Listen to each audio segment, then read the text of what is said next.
Oy, kaibigan. Alam mo ba, may good news ako sa'yo. Alam mo ba na bayad na ang utang mo?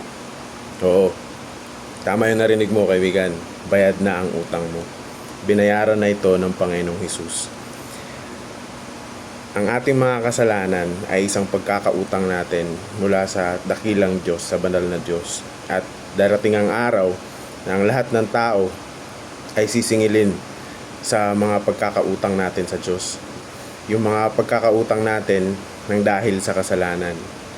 At ang sabi nga ng Biblia patungkol sa kasalanan, meron daw itong kabayaran. At ang kabayaran nito ay kamatayan.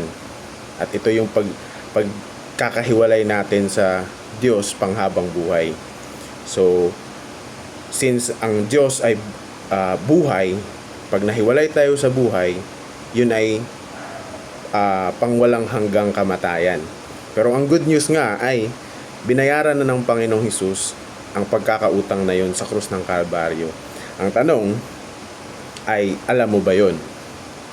At pangalawang tanong, kung alam mo man yun, ang pangalawang tanong ay, tinanggap mo ba?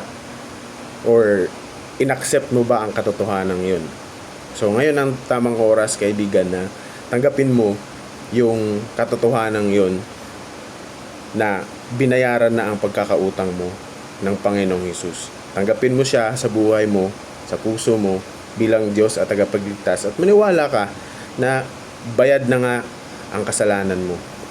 Kilalanin mo siya sa pamamagitan ng pagbabasa ng Biblia. God bless.